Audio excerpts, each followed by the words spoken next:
Carta. Una opción para mantenerse informado. Con Gisela Bayona.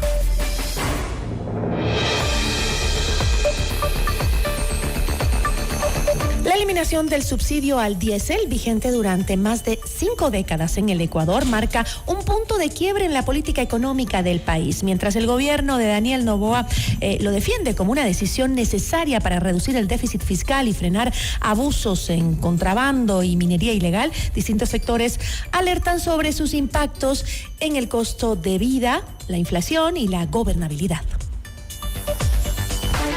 Nuestra entrevista de hoy en Notimundo a la Carta. Vamos a conversar con Osvaldo Landazuri, él es analista económico. Osvaldo, gracias por estar con nosotros. Hola Gisela, buenas tardes, un gusto. En su criterio, ¿qué tan inevitable era esta decisión de eliminar el subsidio al diésel y por qué se adopta en este preciso momento político y económico? Creo que el gatillador esencial es el resultado del déficit que se envió a la Asamblea semanas atrás, que estima $5.600 millones para este año.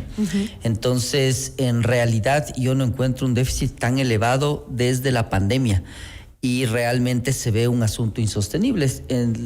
Para que nuestros radioescuchas nos comprendan, el déficit es la diferencia entre ingresos y gastos que tiene el sector público y por lo tanto tienes que financiarlo, y ahí es donde viene el problema.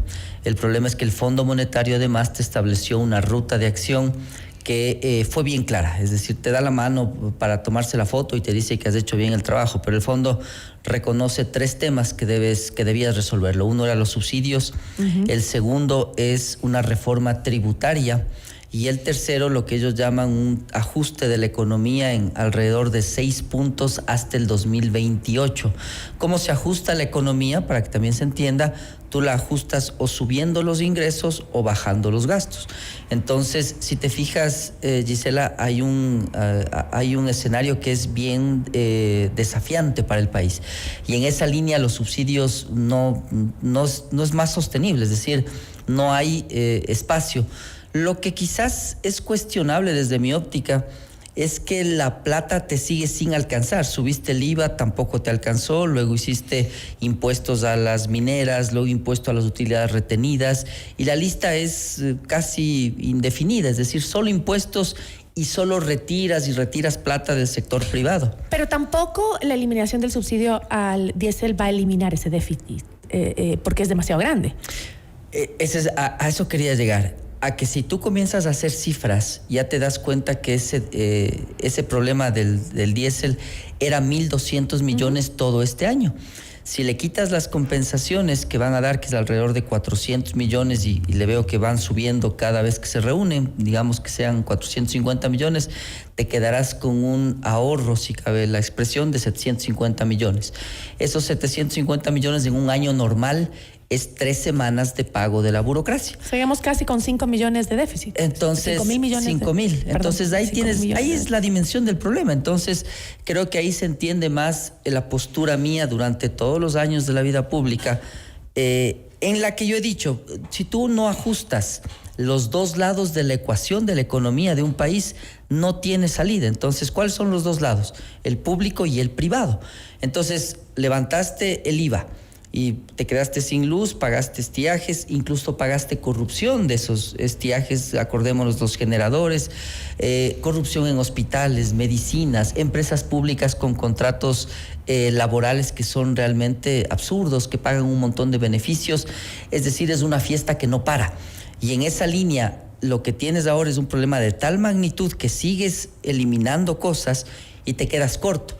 El gran problema es que el Ecuador no le da cuentas del sector público a la sociedad. Entonces, y cuando digo sector público, no solo me refiero al gobierno central, los GATS, por ejemplo. Los GATS te piden plata.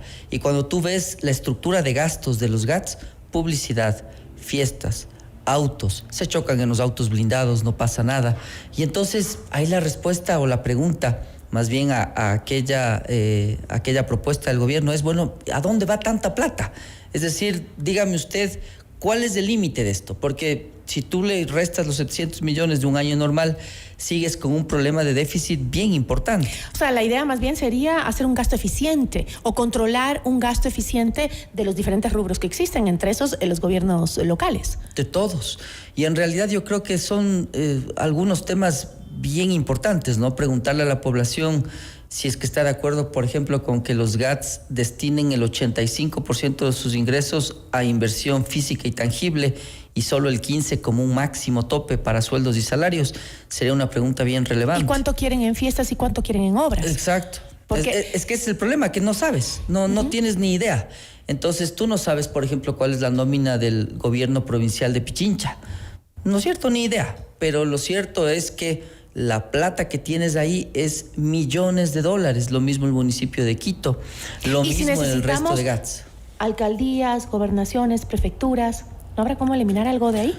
O sea, depende mucho ese es un tema más político y depende incluso de cómo se formó el Ecuador de sus inicios, ¿no? Es decir, esta república que empieza siendo una amalgama de independencias separadas, Quito, Guayaquil, por eso que tú no tienes ni siquiera una sola fecha de independencia, sino de un grito de independencia que es bien distinta, dificultaría aquella propuesta tuya, pero lo cierto es que tienes un gran espacio para trabajar en todo el sector público, indudablemente. Hoy mismo estás viendo que se reducen, por ejemplo, en la proforma presupuestaria, se redujeron 5,000 empleos. Sin embargo, cuando tú revisas aquella proforma a la que hago referencia, los gastos, el gasto corriente vuelve a subir este año, 300 millones de dólares. Entonces tú te preguntas, bueno, ¿y en qué? Y entonces ¿dónde está el ahorro? ¿Dónde está el ahorro? Y no hay tal ahorro. Entonces creo que es una estructura compleja. Y en resumen, viendo a lo de los subsidios, las preguntas que ha hecho la sociedad. ¿El subsidio debería eliminarse? Sí, desde mi óptica, si no es algo que se sostenga en el tiempo, pero el gobierno debería, y yo le sugerí, que haga un fideicomiso que sea auditado por la Corporación Andina de Fomento con toda la plata de los subsidios para que tú inviertas. Ahí romperías en gran medida el círculo vicioso, porque tú esa plata que la audita la CAF, por ejemplo, la dedicas a invertir en una carretera, en un hospital, en una escuela. Pero ¿qué hacemos con los anuncios que hizo el presidente de que esa plata iba a ser enfocada en los temas sociales? Lo que sucede es que esa afirmación es una afirmación muy amplia y por lo tanto ya la hemos escuchado como el IVA con la seguridad y al final no termina pasando. Entonces lo que yo he pedido es que sea alguien de afuera, un tercero imparcial que sea el que audite y que le diga a la sociedad, efectivamente, estos son los proyectos a los que se ha destinado el ahorro en los combustibles. Y entonces yo proponía el eslogan de un centavo una escuela. Un centavo de aumento en el diésel te financia una escuela en un sector rural. Entonces eso sí es medible, cuantificable.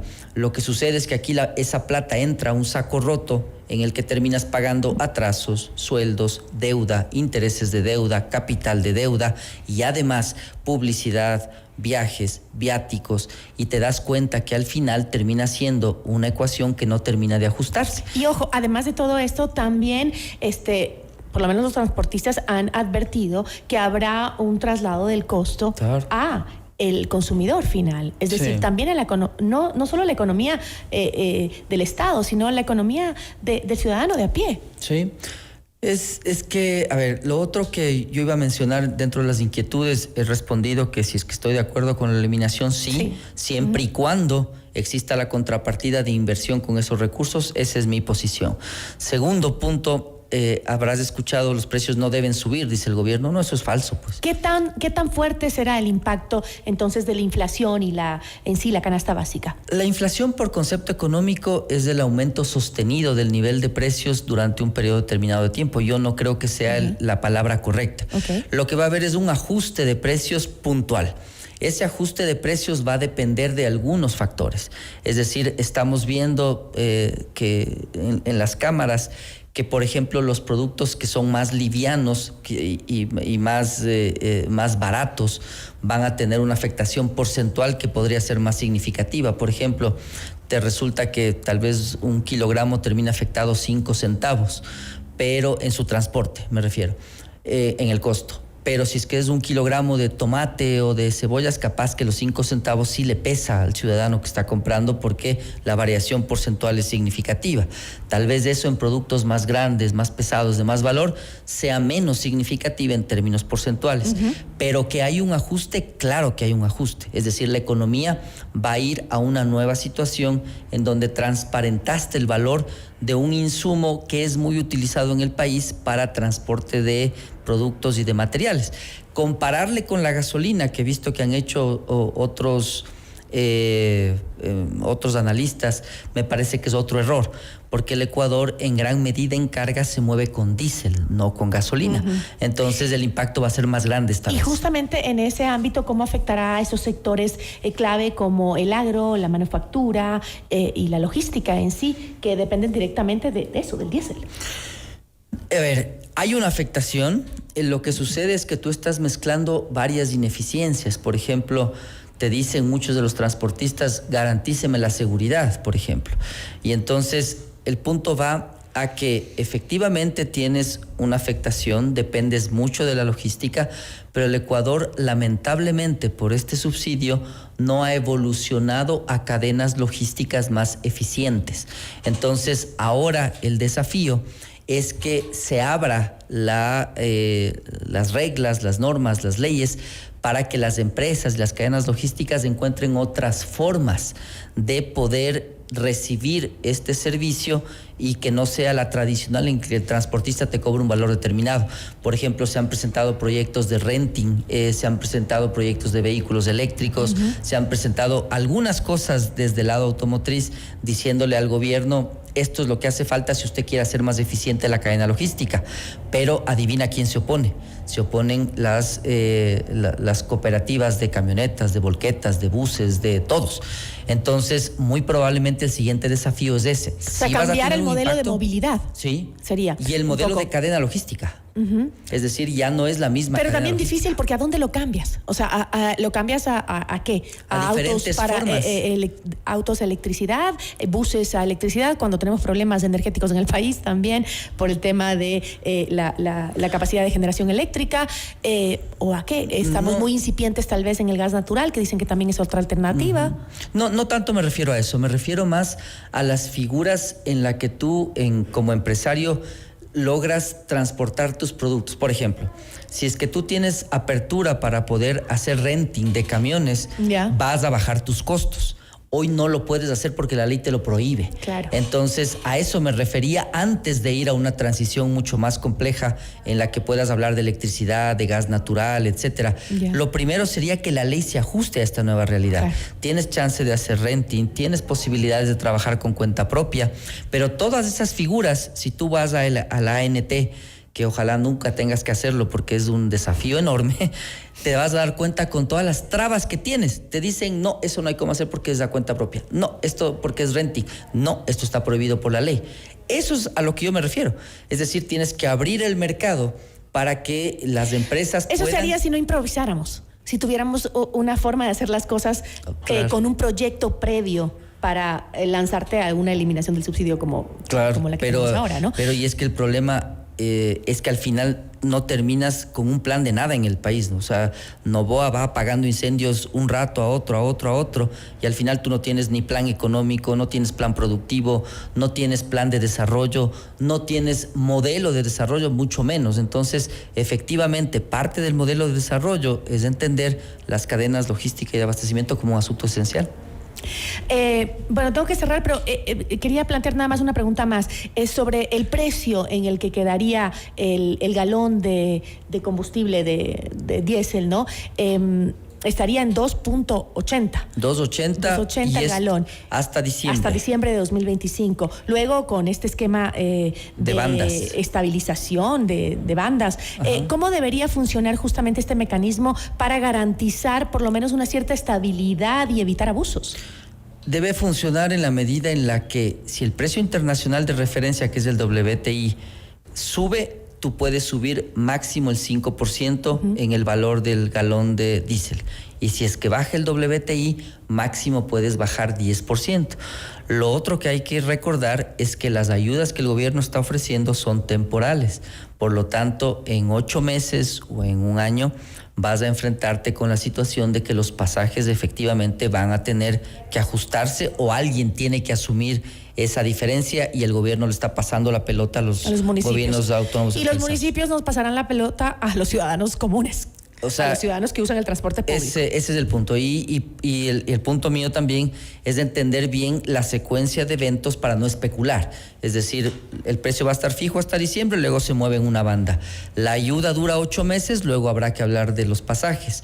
¿Va a haber variaciones de precios? Sí, va a haber variaciones de precios. Lamentablemente, estoy casi seguro que al principio también afectados por especulación. Mientras eso se regula, vas a enfrentar precios cambiantes con relativa frecuencia. Y ojo, Osvaldo, que cuando tengamos que discutir el tema del precio del transporte, vamos a estar muy cercanos a una elección de gobiernos locales. Y ese probablemente haya sido el movimiento político del presidente para entender cómo lo podía articular de manera correcta con los tiempos electorales. De esa manera él tiene una herramienta más, no la quise mencionar yo, pero ya que tú la traes a colación, hay varios momentos, ¿no? Y uno de ellos es la consulta y el otro son las elecciones seccionales, y los pasajes los definen los alcaldes y los gobiernos autónomos centralizados. Bueno, me quedo con ese tema para una próxima conversación. Un gusto. Muchísimas gracias. Nos acompañó Osvaldo Landazuri, analista económico.